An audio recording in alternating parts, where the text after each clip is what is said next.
Hello, everyone. Welcome to episode 5 of Mental Spelunking. In this episode, we dig a little deeper as to why someone should change and the awesome feeling of being in awe. We talk about why you should honor your grief, why sometimes after you get a healing you feel a little bit of pain, and our obsession with feeling good. Later, Allison and I unpack our issues we have with the spiritual community at large and the importance of being an individual. And finally, near the end, I introduce my obsession with the Wheel of Time. We look forward to you guys listening, and let's jump into the episode now. Hello, everybody. Welcome to Mental Spelunking again with Allison Paradise and Liam Gallagher. I think I've definitely got more energy than Allison today. I think Allison's running a little bit on empty, and I was saying before we got on this thing, this kind of reminds me of how it was with my wife when she was in medical school and residency. And so what would happen is she would work all day or be at school all day, and I'd come home and I'd be like this hurricane, like, what's up? We're gonna talk about this and this and this and this and she's like, okay, Liam, like, I have no energy. I have literally had lots of people just take my energy all day because I'm a doctor, and I need you to just hold that, dial it down just a little bit, and then we can probably talk in 30 minutes because I got nothing left. But that's kind of at least how I feel right now. I feel like I've got all this energy, and I think Allison's just like, I need a vacation. She's like Arnold Schwarzenegger in Terminator, being like, I need a vacation. And he's like half built. He's like melting, like he's limping. He's like, I need a vacation. That's a great scene in Terminator. I don't know that scene, but that is how I feel. Yeah. That's exactly. So why, like, what's going on? Why are you so tired? I know you work like a lot, so. Well, I move on Monday. I move in 2 days. Oh shit. And the house isn't totally packed. It's barely packed at all. I packed 5 boxes, which is not adequate for the number of things that need to be packed. And that plus just a lot of chaotic things happening, interpersonal dynamic chaos that has just like me. The other day I took all these pieces of paper and I ripped them up and I put them in a pile, and I said to somebody, this is how I feel right now, is this. So I just need to be like left alone for a minute so I can decide if I'm just going to throw all this away, like make something new with it, put it together differently. But like, I'm done. So yeah, in addition to the moving, there's all the, like, where do I move to and where does my stuff go? You know, like all that stuff. It's not that straightforward. Yeah. So I'm done. And you got to do this podcast. Yeah. So I'm like, great. I'm done. You're just amped. You're like, this is I love great. doing this podcast, but I do feel like you're not getting the most a whole version of me. Oh, we're going to make you dig deep. Like, you're going to dig deep today. And then, you can just maybe not pack. You just procrastinate. Can't not pack. The box comes tomorrow. Oh shit! Yeah. You got like one of those like shipping container boxes that's just going to show up, and you shove it all in, and someone in the truck comes and just takes it away. Yes. All right. Yeah. And so, you're staying in Michigan? I thought you got a class this fall, right? Yeah, and then I'm moving to LA. You're like, I'm out of here. Yeah. So all my stuff is moving to LA. It'll just sit there for a couple months, and then I'll join it. You'll join it, or you'll just leave it. You'll be like, fuck it, I'll just stop paying. I don't need this shit anymore. It'll be like that stuff you left in Spain. You're like, it's just don't need it anymore. It's gone. If I come to that determination after all of this effort for packing it, I'm going to be very frustrated. There's a great scene. Have you ever seen the movie Office Space? Yes. Okay, good. Hey, look, we found another movie that we. So do you remember that scene? So you remember how they have that thing where they have to do their TPS reports? Yes. And the guy's like, PC load letter. What the fuck is that? It's great. And so the best part is like their friend who, when they go. Remember when he gets promoted? He like shows up and he's just like, yeah, I hate my job. And the guy's like, this guy, they need. Yeah. And so, and remember how he says, guys, I've got a present for you, and he takes them out into the middle of nowhere, and they get to destroy Yes. they get to destroy the stuff, the fax machine or whatever it is. The copier, yeah. Yeah, the copier. That's what you do with your shit. I was just thinking about you. You're like, if I figure out that I've shipped all this crap so to LA true. and I don't want it, we need to go and burn it in Yes, the middle of the basically, Mojave yes. Desert or something like that. We got to go and do some shit. Like, we got to go and like blow it up or something like that. Yeah. Amen. That's what I could see. I just see Allison out there like all small and whatnot with the flamethrower going, ah!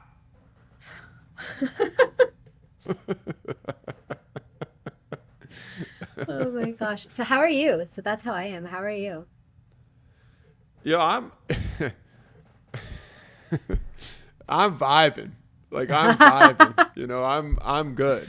And this is kind of why I find it really funny because I'm definitely getting some memories of when my wife was in medical school, as I said, just because I've got this. I'm just like, feel like a hurricane. I'm just fucking going.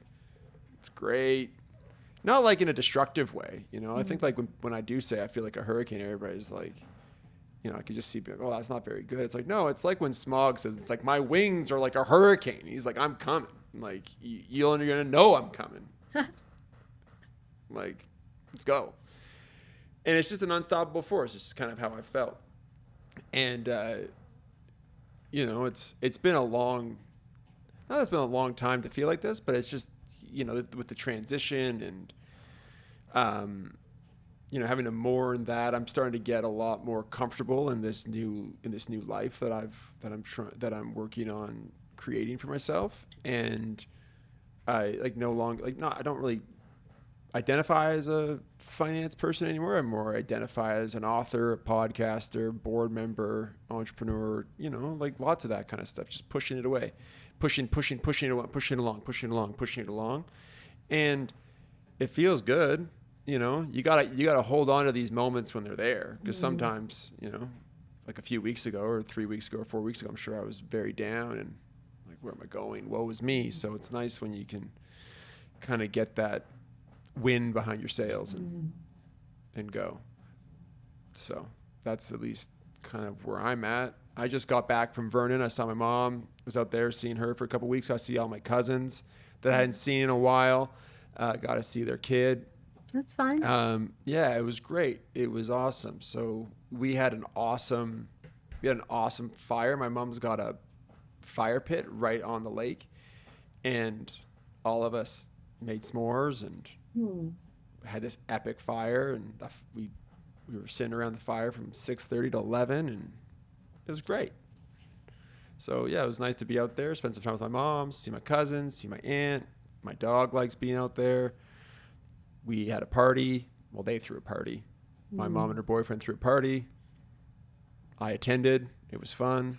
My wife helped plan it. She did a great job. So, all in all, it's great. Awesome. Can't complain. So yeah, so when I was out there, so I want to talk about like this. So, we've definitely talked about like, what's the point? Like, why would you want to change? Why would you want to do inner work? Why would you want to be more spiritual? And like, we could probably talk about that for 100 podcast episodes, 100, 200 podcast episodes. Because you could unpack so many different things. And I was out there and my mom and her boyfriend were watching Jurassic Park. And there's a scene that like makes me cry in that movie where they're driving the trucks up. They get to this field and Dr. Grant, I can't remember the actor's name, Dr. Grant, he sees the brontosaurus for the first time, and his partner, who's played by Laura Dern, is just like talking, and he takes his glasses off, and he's like in awe. And then she's talking and he's like, look, and he like grabs her head and like moves it, and she's just like, And she like stands up and they both stand up and they're just like in awe. Like they're both paleontologists. All they've ever done is dug dinosaurs up and built them from, bone by bone and whatnot. But now they're seeing it in real life. And like, look, a brontosaurus is like a freaking moving god. It's so big. It's like this massive dinosaur. And the acting that they did was so wonderful because they're so present in that moment. They're just drinking all this in, being like, I never thought this was going to happen. And it happened. And that's one of the things that when you become more present and you do this inner work, you actually get a lot of it. Like I was driving and the drive from Calgary to Vernon is like a really beautiful drive. You drive through the Rocky Mountains. And there was this part where I'm kind of going through the Rogers Pass, which is just past Golden. You're on your way to Revelstoke. And the Rogers Pass is this area of the drive on Highway 1 where there's like avalanche risk. Not right now, but there is. They built these there's all these mountains. Like you're like right in the base of all these mountains. And it had rained and the sun was beaming on this mountain side. And there's these cool clouds. And I remember driving, I was like, holy crap, this is amazing. And I can visualize it right now. And it's one of those things where you take a photo of it and it just wouldn't do it any justice. You got to be there to see it. Kind of like Dr. Grant and Laura Dern in Jurassic Park. Like, you can't really take a photo of a brontosaurus. Like, people are like, what the fuck that's not true. That's not real. So you got to be present and be there. And I think that's kind of one of the big things for me that I can definitely point to from doing all this work is it's one of the greatest benefit. I've been like one of the greatest aspects that I've been able to kind of integrate in my life is just being more present and then being in awe of things, like things that you wouldn't. Like my wife and I were out for a walk the other day and we saw the coolest moon. It was like it was like just kind of coming up. It was very yellow, kind of like a werewolf moon. Like it's like you'd think like, oh, like kind of like what this dude would be doing. Like he'd come out. And for anybody that's just listening and not watching on video, I've got a wolf t-shirt on and it's a white wolf. And it had like this yellow moon on this kind of really, really, really dark blue kind of sky. And it was peering through the pines and it's just amazing. Like I can picture that moon right now. And I remember I walked forward and I saw it and I walked back because I wanted to get perfectly in between that. And I look at Katie, I'm like, you got to look at this. And she's like, oh, that's so cool. It's just amazing to kind of like, this is what kids do. Yeah. Like you probably see this all the time, Allison. So anyways, I just thought like one of the great, that at least for me, I just kind of want to start off and kind of get your thoughts on being in awe and being present and, just like the littlest things that can kind of get you going. It's really helpful to be in the space where you can notice those things because they help bring you out of the head and into, what's happening right now. I was on an airplane recently and the sun had a rainbow all the way around it. So beautiful. I couldn't stop staring at it. So I had two windows. I was very lucky. I had a seat with two windows. So both of them were up and I'm back and forth like trying to see as much of the rainbow as I possibly could. And then there was the rainbow around the sun, and then there was a storm or something. So if this is the sun and there's a rainbow here, then like kind of over here, there was another just full rainbow from the storm. It was unbelievable. I was losing my mind. And very grateful for those moments because when I got on the plane, I maybe was feeling, it's been a really difficult month. So with a lot of grief and a lot of tears. So I'd been like crying a lot. And then to see that just for a moment, it was magical. And it's so special that it's always accessible if we want it to be, Yeah, it's not that hard. Yeah. And I remember like as as a kid or as a teenager, or especially as like an adult, like from my early 20s until my 30s and whatnot, right? It was super easy to just be on Twitter, be Mm-hmm. on Instagram, and always kind of being somewhere else. Mm-hmm. You know, you'd be at dinner with a friend or your family and you'd be on your phone, or you'd be thinking about something else Mm-hmm. rather than like you would just eat. You wouldn't even know what you ate. You Yeah. ordered something. You don't even know how it tastes like. You can't even Mm-hmm. think about it anymore Yeah. because you weren't present when you were doing it. And then the really cool thing is you can actually start getting present when you're multitasking. So you can be eating and watching TV and doing stuff, but you're actually taking everything in, right? Mm-hmm. Because you can expand yourself so wide where you start off with one thing, then you can kind of keep going. Whereas what I found before, when you're not present, when you're constantly in the past and the present, first of all, you're like highly emotional. Like the emotions just can't feel, the emotions just kind of take over. Mm-hmm. And you're constantly thinking about things that are either out of your control or things that have already happened. And you're kind of not really living. You're kind of reminiscing or forecasting. And that's a tough way to go. And I Mm-hmm. lived like that for a long point in my life. And it was so nice to get more grounded and get more present so that the simplest things like that, you know, I was crying watching Laura Dern fawn over a brontosaurus. I was like, this is amazing. Fuck, I'd cry. Mm-hmm. Or the moon, or the mountain with the sun on it, or the rainbow around that. By the way, like that's not like mine. Like that's like a freaking cool weather phenomenon. Like I'd be freaking out too. I'd be like, hey, let's just stop. Like screw where we're going. Like let's go closer to that Yeah. thing. But I kind of want to, if you're willing to talk about it, I want to know what's going on this month. Like, what are you so like? Why has it been such a tough month? Well, I don't know how much of that I really feel like talking about, although I appreciate your asking.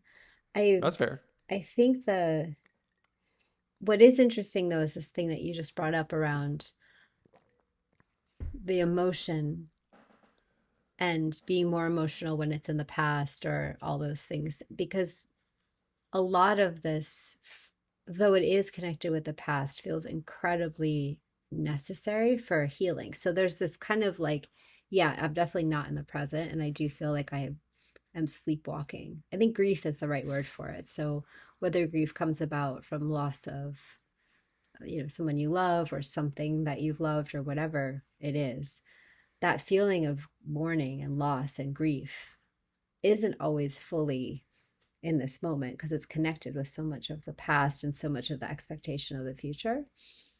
And at the same time, if it's not honored, then then it gets shoved down. It's something that then ends up making us sick. So I've just been honoring that. Just like, this is how I feel. Whatever from the past wants to come up, I kind of think of it as like, I feel like I'm pulling up a weed, but almost like, it's odd, but like seaweed somehow it feels more of it like then. Like kelp, yeah, Yeah, like it's like like I'm just very, like grabbing whole bunches of it and just being like excavating it all and getting it and all it's out. deep. Yeah, it's very deep. Like it's very deep. Yeah. Yeah, so I think that I'm talking about something different than you. Mm.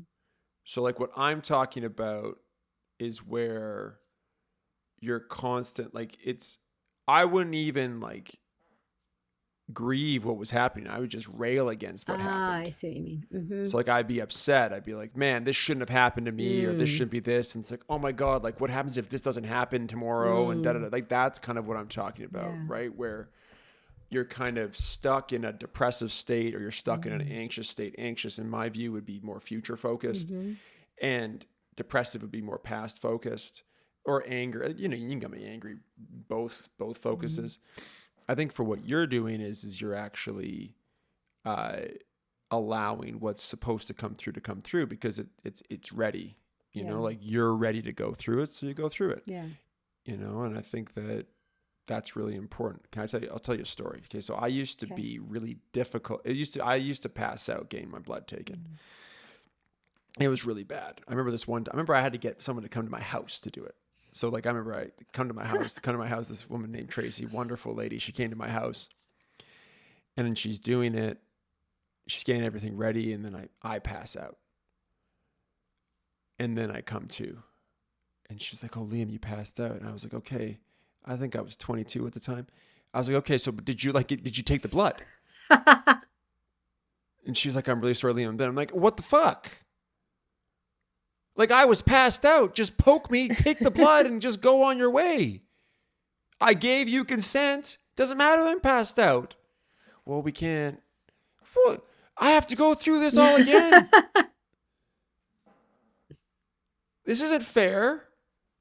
And so what I realized why I would have these pretty insane responses was I was kind of creating like an energy kink. Mm-hmm.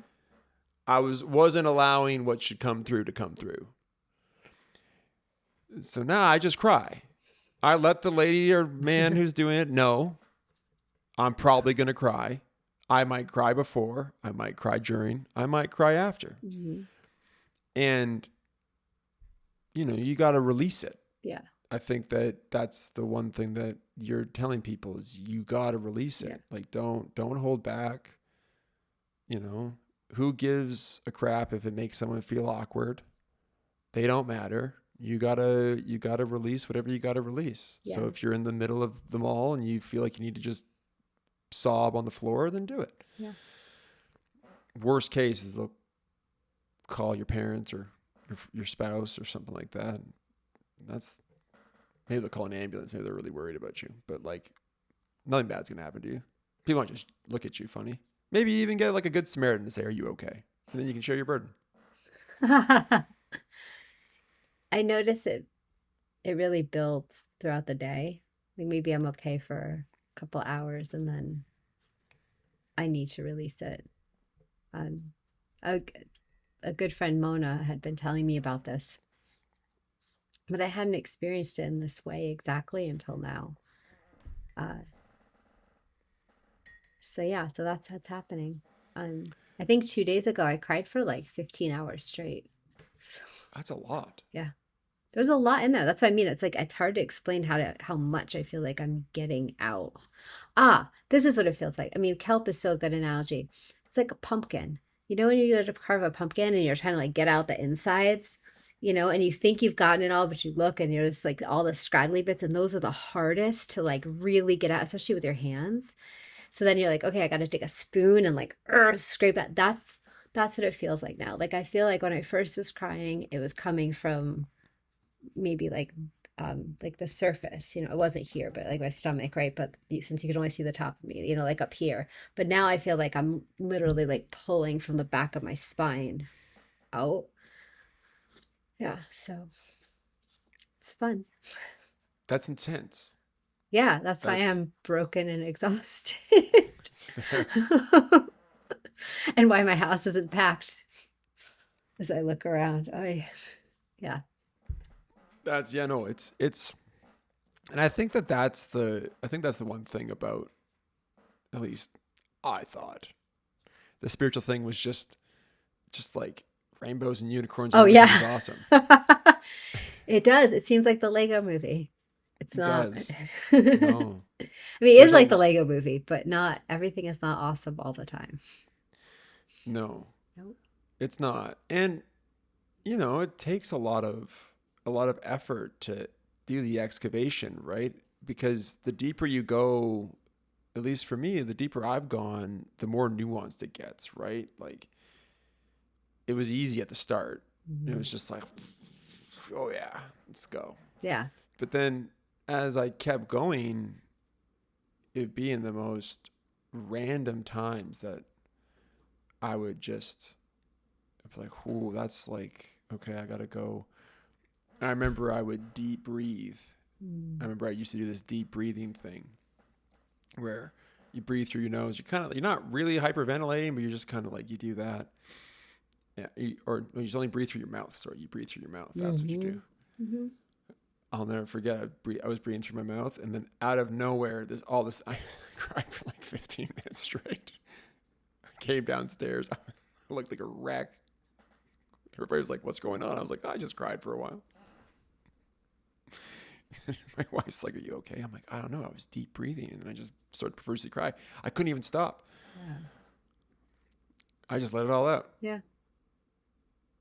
Yeah, it just has to happen. I was talking to somebody about this the other day about the idea of healing because I noticed that in some of the energy work that I'll do, that afterwards people aren't, they're not necessarily saying, oh, I feel fantastic. A lot of times people will tell me, I feel terrible. Like all this, like this hurts now, that hurts. I feel anxious. I feel this, whatever it is. Um, and so I was talking to a Reiki master about it, mostly just to double check, like, is this is my own experience for myself that my healing process is like this, but and she was explaining that, yeah, of course, we have this idea that what healing looks like, what this path or whatever you want to call it looks like, is blissful all the time. But healing isn't always like that. In fact, it's rarely like that. I mean, if you think about how, if you hurt your body, it's rarely painless, the healing process, you know? Uh, so I find it helpful to remember that, especially when I also go work with people for healings, that I should set this expectation that I'm going to come out and be just like, oh, well, the world is beautiful and I feel fantastic, you know? Yeah, I think that that's, I also think too that when you heal somebody else, um, it's not like they got to go through something too. Yeah, exactly. Like there's no free lunch. Yeah. Because that would just, that just doesn't really seem fair. It's like, come to me, take all my pain away. Okay, I feel great. I like Krishnamurti talks about that. He's like, okay, so like, what is joy? Like, is joy this? Is joy that? Like, there's lots of everybody. Just I find that this is kind of why I brought up the everything is awesome thing. It's like I think people just want to always feel good. Yeah. But there's like a duality in everything. So, there's a duality in everything. So you can enjoy something, and then you can have sorrow, and then you can have lots of different things happen. But I think the point is that the more present, at least the more present that I am, the more rich everything is. Yeah. You're not kind of being like, oh, I wish that lasted longer. You're totally fine just it lasting so long, however long it was. I was talking to my mom about this before she was going fishing, and she asked me, she was like, when you went fishing, because I had this like amazing experience up in like the Haida Gwaii region in Canada at this place called Langara Island fishing. And, we had some days that were amazing weather, some days that weren't, but it was a magical experience. And she was saying to me, she's like, oh, well, like, it's supposed to rain the whole time. I'm like, all right, well, I said to her, for me, I was like, well, that's why I don't go. I'm like, I had a really good experience that one time I went. Like, I don't need to go again. And that's kind of how I feel. Like, I don't think that you need to chase something because nothing's ever going to be the exact same, right? Every experience is a snowflake in a certain respect. So you can't chase stuff. And I find that when you do chase that, you just end up being disappointed. Like I can't recreate what happened to me out there. The people that were there, the guides that I had, the weather that I had, the areas that we were in, the places we went fishing, it's never going to be the exact same. And trying to recreate something's almost kind of like trying to like catch a rainbow in a way, like you can chase the rainbow however long you want, only, you may never get to the end of it. So yeah, I think that, so anyways, you go.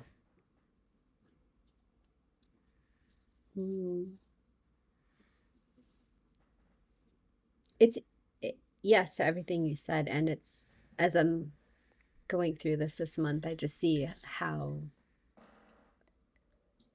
challenging it is when you're in the middle of something, right? For that to not, to still appreciate what is so challenging. Um, and to not want to rail against what's happening.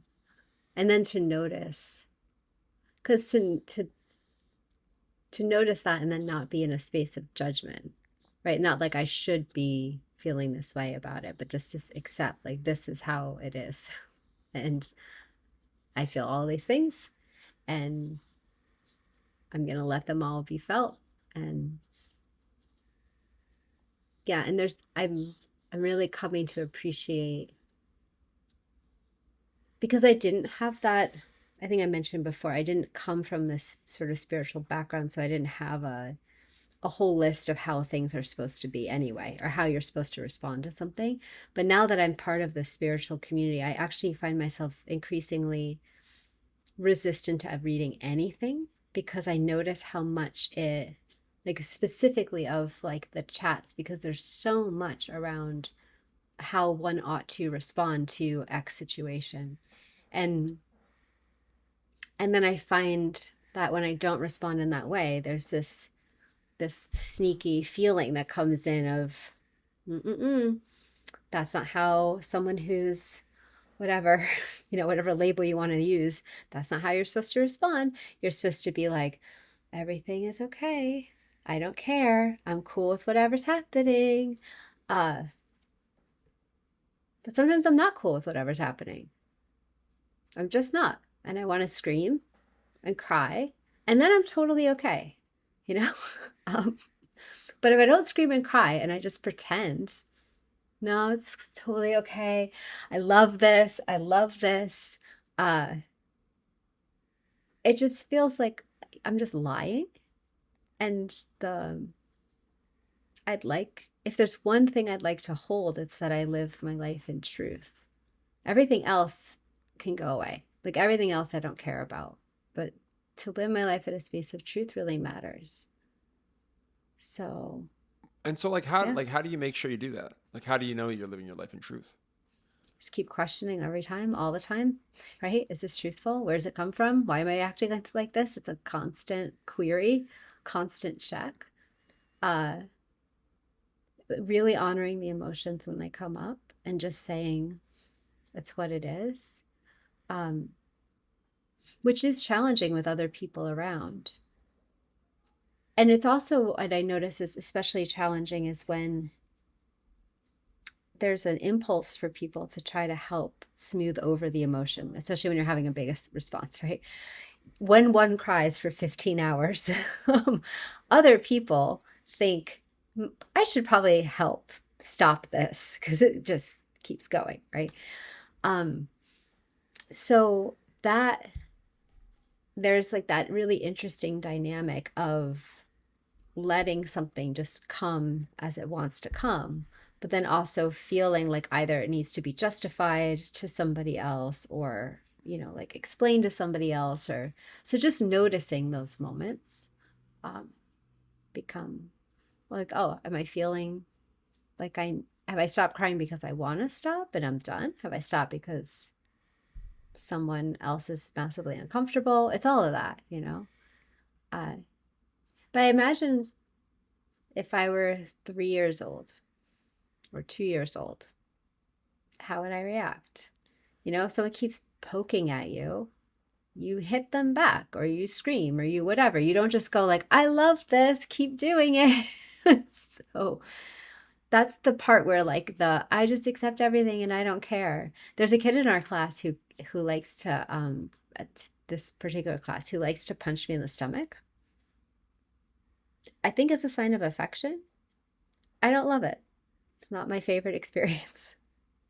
Especially because if I don't respond, he just keeps punching. I actually watched a kid do this at the airport recently. His mom wouldn't respond to him, so he just kept hitting her over and over and over again.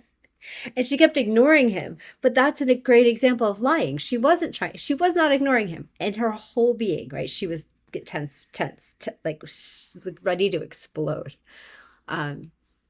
Anyway, yeah, noticing that. That's like what my dog does when I'm on my phone. Comes over and whacks my hand. Like, I don't want you to be on your phone. Yeah. What you said there was, so I had a conversation. I had a call with a friend of mine the other day, and I asked him how he's doing. He's like, man, you know, my week's kind of sucked. I was like, okay, fair enough. And he's like, yeah, but it'll be okay. I'm like, well, no, like, what happened? Like, what happened? He's like, well, I don't need to bore you. I'm like, I'm asking, dude. And so he talks to me about it, and then I kind of give him some, like, I'm like, oh, that kind of reminds me of this thing that happened to me. And he's like, yeah. And he's like, you know, this stuff just lands on my plate. And I said to him, like, you know, like the absolute worst. And he's like, what?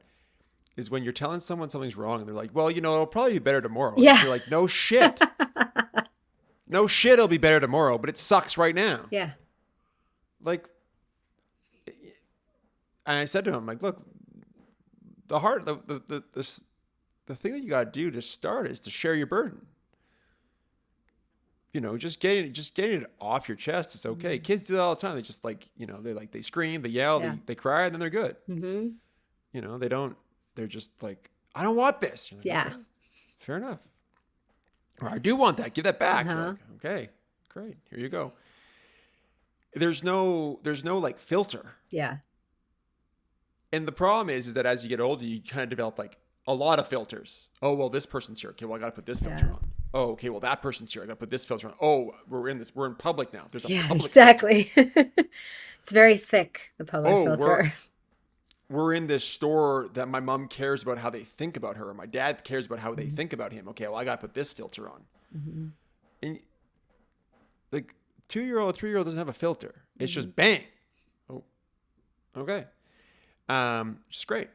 Now it's on you to figure out, okay, is this 2-year-old acting, or do they actually want this, or are they just, you know, do they just want attention? Like, you got to question, like, you're going to make mistakes and you're going to have no idea if it's right or wrong. But at the end of the day, there's a truth to, there's a really deep truth to what they're doing. Whereas with people, you know, as my friend said, right, you know, he even had like a thing where he didn't want to tell me. It's like, yo, like, we got to talk about this stuff, because who do you share your burden with? At some point, your wife or your girlfriend or your husband, or what is just like, yo, like, I've heard this story a million times. Then who can you talk to about it? You just sit there and it just festers. That's kind of why, so you go back to the spiritual community. I think what you said, where there's like a right way. Yeah. That's why that goodwill, we talked about goodwill hunting last time. That's why I always go back to that pond scene where Robin Williams says to Matt Damon, he's like, you know, I bet you, you know, if you were to talk about art, you would talk about like Michelangelo and this and that. And I was like, but you've never been to the Sistine Chapel. You've never experienced what it's like to be in front of these great masters. You've probably never been out of Boston.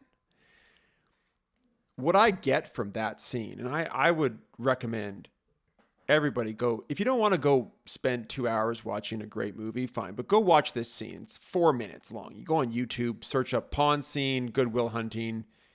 You'll catch my drift. What I think a lot of the spiritual community gets wrong is they would rather intellectualize than experience.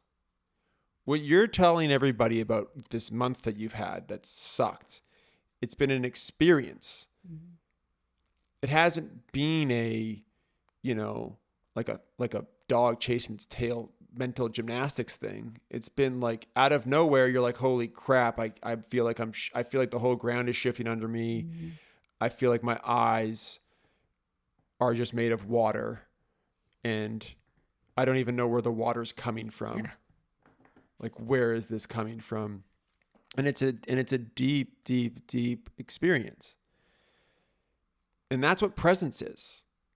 Like, that's what it is. It's not rocket science. It's pretty simple. It's about experiencing what you're experiencing.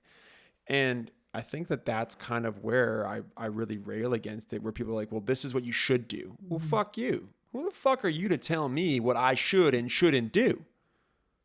I'm going to experience it how I think I'm supposed to experience it, because how I experience it might be completely different than how you experience it. Yeah. That's the whole point. Yeah. If everybody's life was the exact same, there would be no need for anybody to come here. It just wouldn't. We're all here to experience something that's unique to us.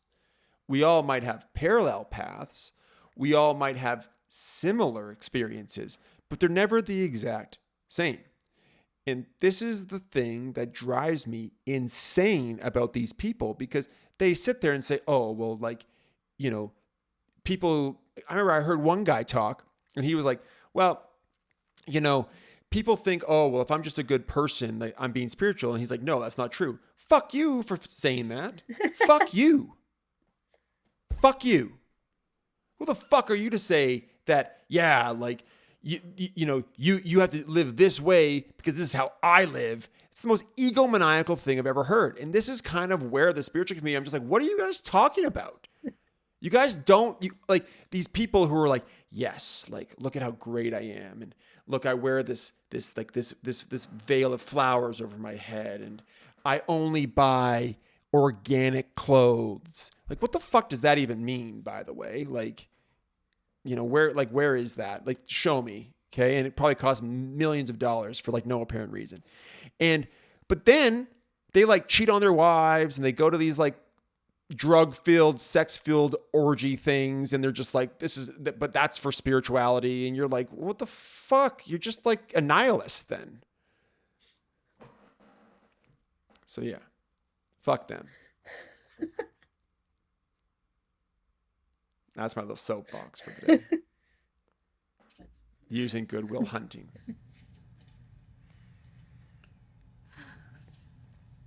Yeah, I think that was a mic drop. We're good. That was good. No, we're still going to talk. We've only been No, I doing know. this for 40. No, I know, but I mean, I have nothing to add to that. Although I will say I do buy most of my clothes organic. No, and so that is very funny because I'm like, well, there is a way to buy organic clothes. No, that's just what came up in the moment. It's fun. My wife was my wife was talking about it because she was saying that like her friends got really into buying organic clothes, and then one of her friends had like an epiphany, being like, I don't buy organic clothes. I'm okay. So if I buy this shirt from Walmart for my kid, I'm sure she'll be okay too. I can probably buy her the princess shirt from Walmart. It's probably going to be fine. I don't need to go to like 9 different boutiques to find a princess shirt that's made organic. Yeah. I guess there's a difference between being, well, like anything, right? Having a preference and then being locked in and limited by that preference. I think you talked to me about a great thing. I think we might have talked about this in a podcast. There's nothing worse than telling the same story twice. So if you did, you can just fast forward this.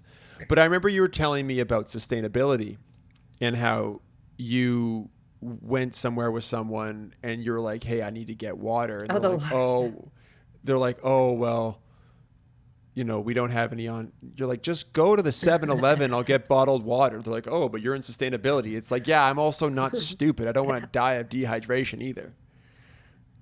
Like, yeah. I can understand convenience. You know, we're going to be in this car for 2 hours. I need water. Let's get water.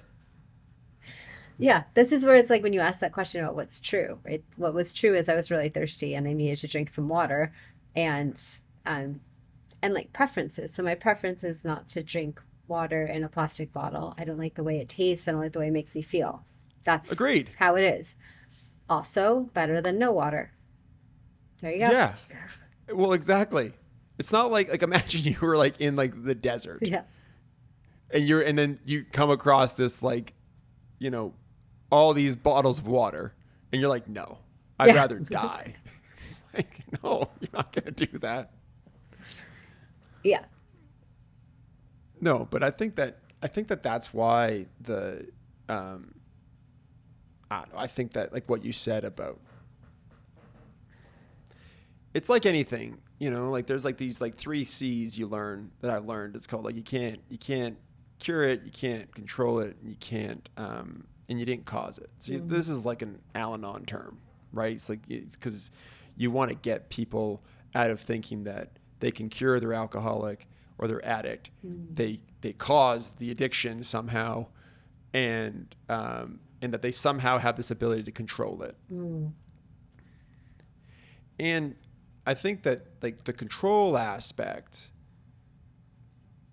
I think that's the real scary part of spirituality is there's a lot of like not everybody is doing things in what I would say a 100% pure way. They're doing what they're doing. They think that they're right. There's nothing like I'm not going to sit there and judge them for that. But there's also where I'm like, hey, I don't really want to be a part of that because I feel like maybe I'm being co-opted or whatever it was. And there's a lot of that, right? The best spiritual practitioners I've ever worked with have asked way more questions than told me what to do and have acted more as a mirror than as a proclaimer of what I should or shouldn't be doing. And at the end of the day, it's like everybody's just a mirror for you. That's kind of how it should be. So you get to choose. Do I want to improve? Do I not want to improve? And no one can tell you how to live. They can tell you from their experience.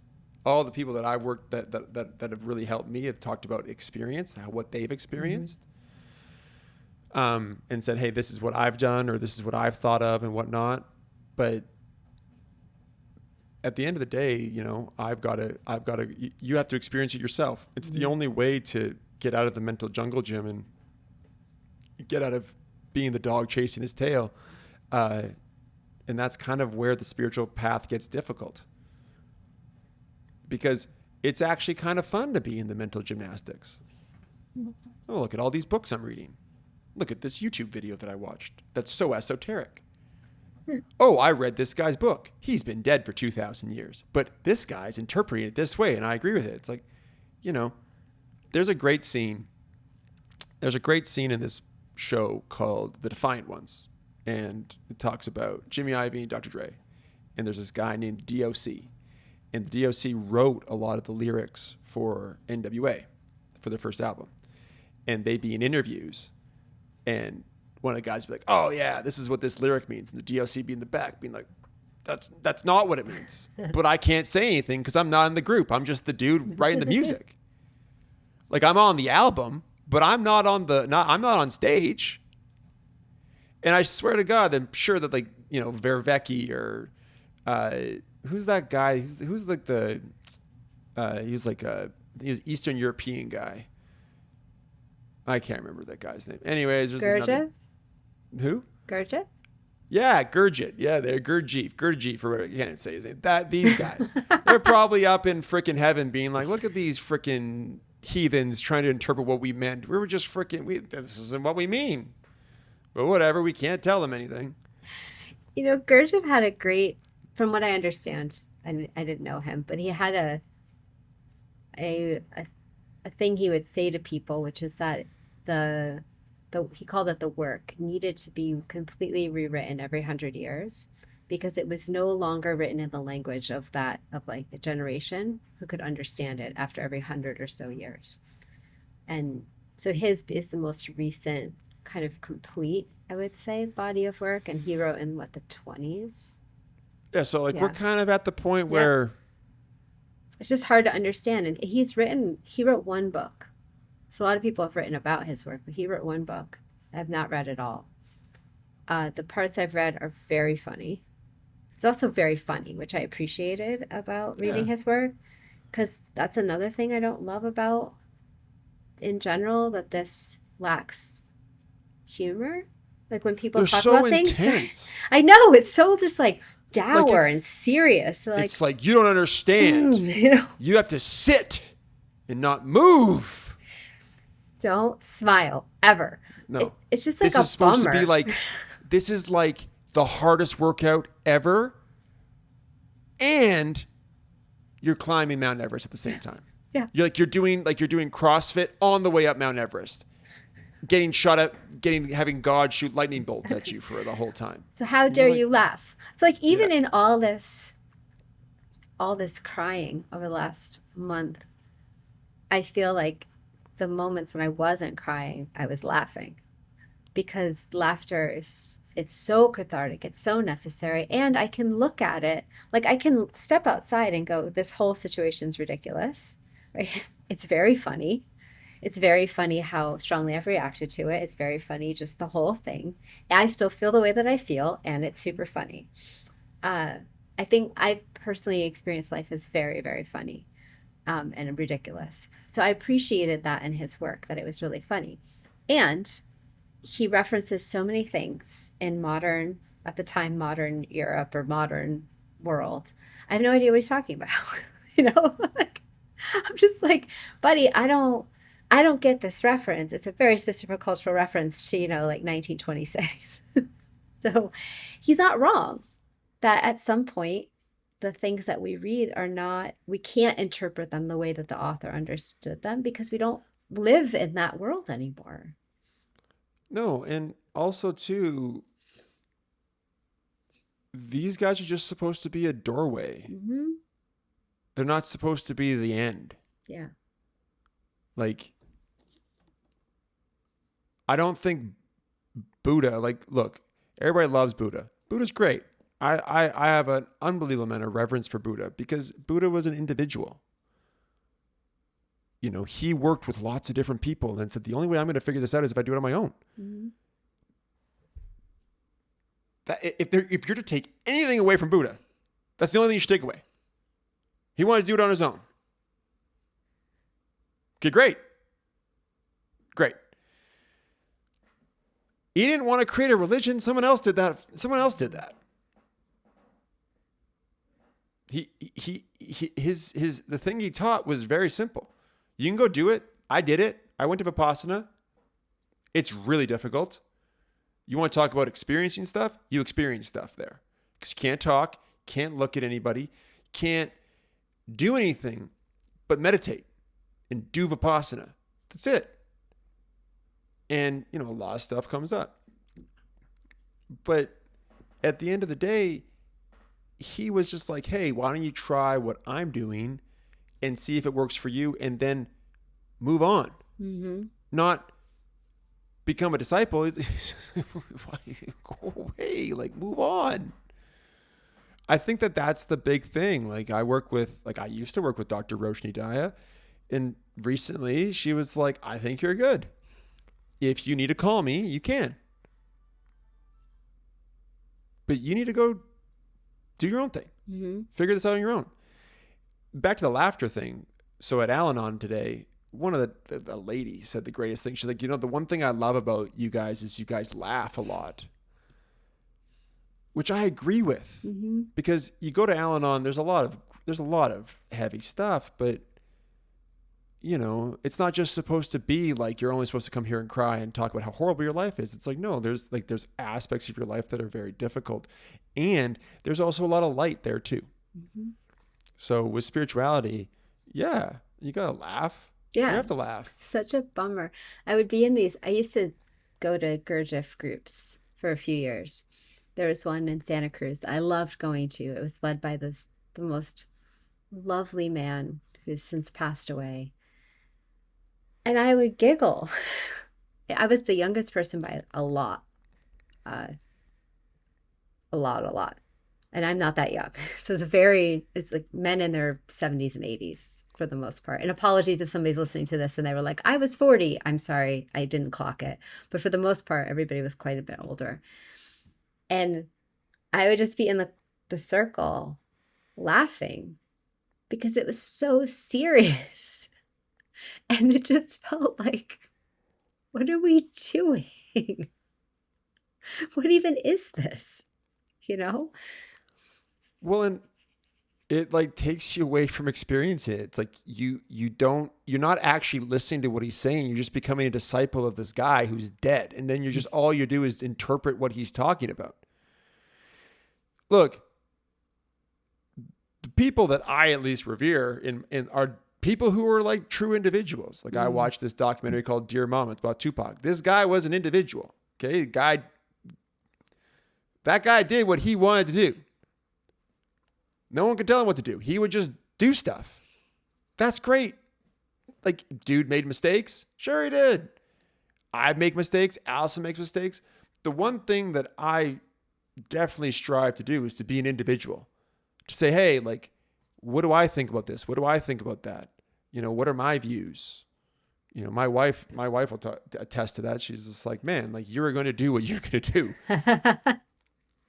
But that's the point, right? Like, you know, when you grow up, right, you have so much stuff that's just put on you. And if you don't take any time to think about what was put on you, well, then what's yours? Yeah. Because if not, it's just a hogwash of everybody else's stuff. And you got to figure out what's yours. If you believe the stuff that your parents believe or that your brother believes or your sister believes, your grandpa believes, that's fine. There's nothing wrong with that. It's just you have to believe it. It has to be your thing. It can't be just, you know, what are your values? You know, what do you think? What do you want to do? Mm-hmm. Those are very existential questions in nature, but the people who figure them out requires a lot of work and a lot of, you know, blood, sweat, and tears to figure it out. But once you do figure it out, you're like, wow, I feel like I'm like out of the herd now. I don't feel like I gave a lot of blood, but sweat and it's tears. just a saying. I'm not saying you need to go cut yourself. Don't go cut yourself. Just whatever. We'll just say sweat and tears. I gave a lot of sweat and tears for sure. For sure. No blood. Anyways. Thank you for that. For being pedantic. Because it made me laugh. You're thinking about it. You actually thought, you're like, wait, did I give any blood? No, I didn't. No. And then I was like, it's such a funny saying. Because we use it a lot, but we often don't give blood. No, for sure. I agree. But I think that's why there's like so many great movies about being an individual. It's hard to be an individual. It's hard. And it's hard to kind of go and want to work on yourself. It's like, look, it's easier just to blend in and be a brick in the wall. It's just easier because there's no friction then. Mm-hmm. There's no friction. But when you're like, nah, I don't agree with you. I don't agree with you. I don't do this, or you know, I don't share that value, or I don't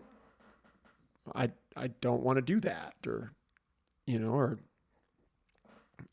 I think that's like the people in our society that are revered are definitely individuals. You know, they're also somewhat persecuted too. So, but I think that's the funny thing about spirituality is like it ends up co-opting you to become a follower. Yeah. It's like the whole point was to be an individual and you end up becoming a follower.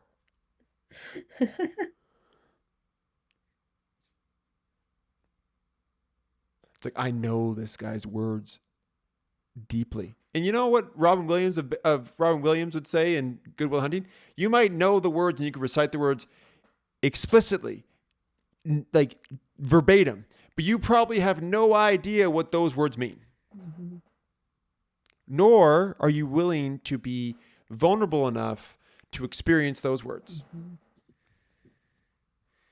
Yeah.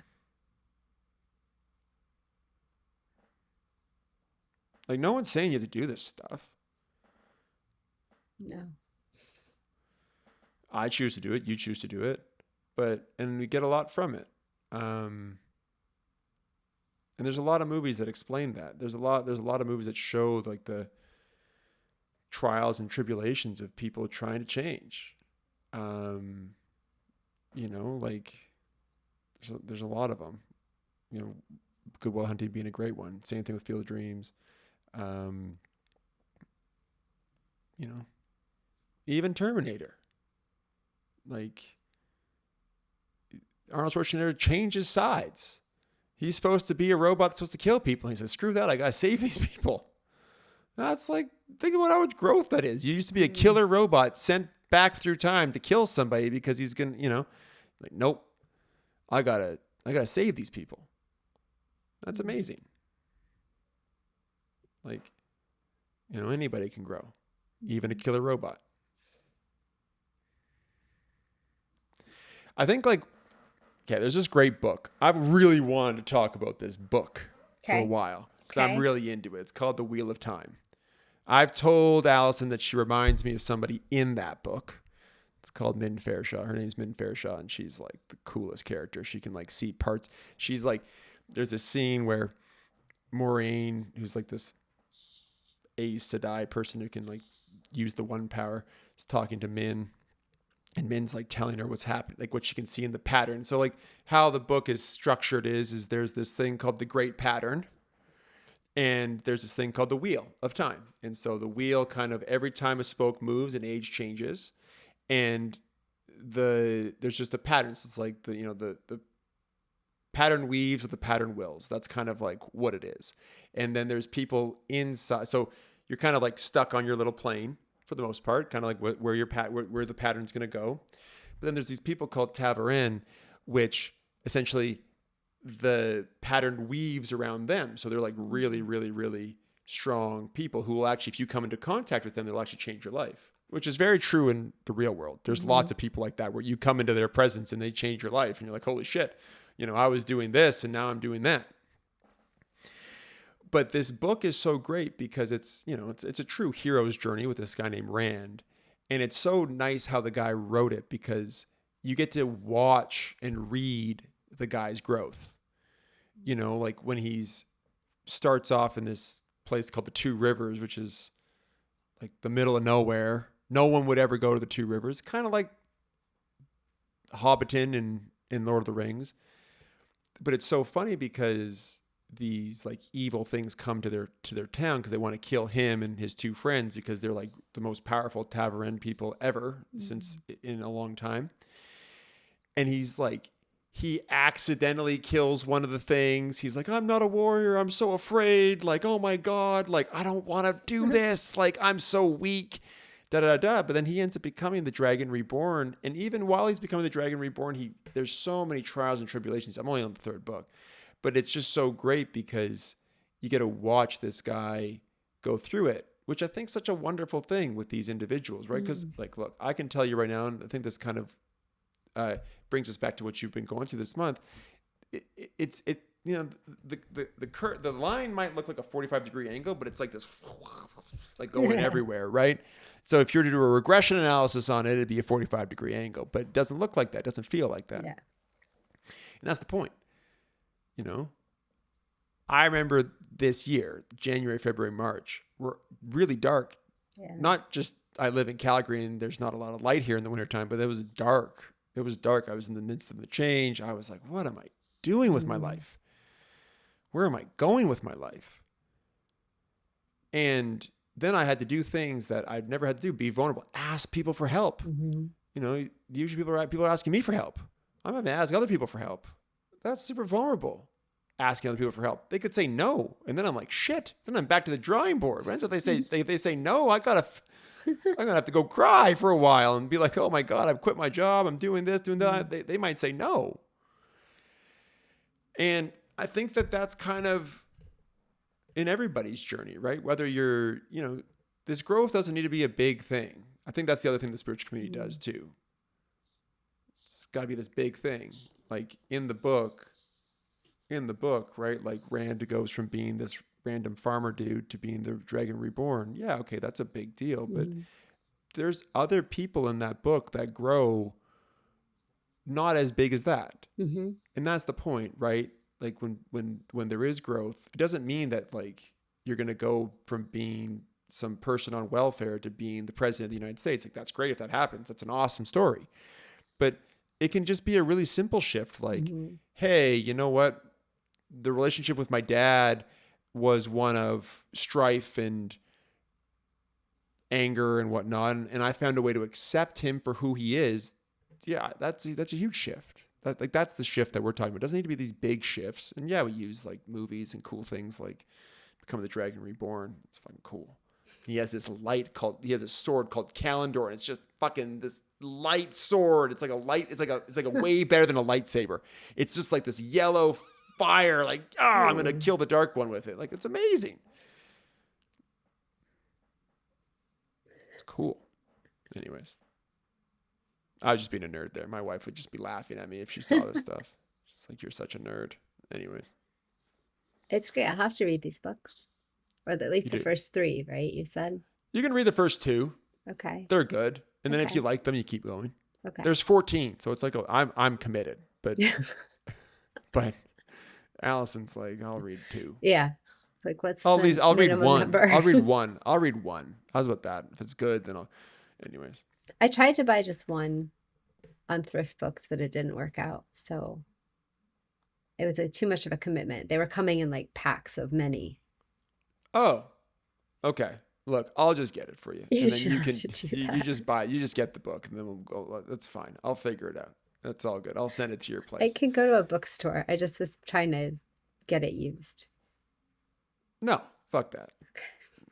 Anyways, you were gonna add something, I was. so maybe. Mm-mm. All right. Well, I think we're good. I think so too. Sorry, Thank guys. you. This is gonna be a shorter episode today, but I think there's definitely some fire in there. I definitely have a little bit of a. Definitely get on my soapbox. So does Allison. Thanks a lot for listening. I'll say that I'll probably say it every single time, and I'm sure Allison feels the same way. I always feel very humbled when people want to take time out of their day to listen to us. Oh yeah. Whether it's on TikTok, whether it's on Spotify or on YouTube or Apple Podcasts or wherever you can kind of consume our content, I feel very humbled that people interact with it. They talk to me about it. They think it definitely makes them think, and I'll say from the bottom of my heart, I'm very appreciative that people get something from it, because I put my body and soul into this. I know Allison does too, and we really care, and we want to try and help as many people as we possibly can, and through our experience. So we thank you very much. Yes, thank you. And we will see you next month. Okay. Yeah. Bye. Bye.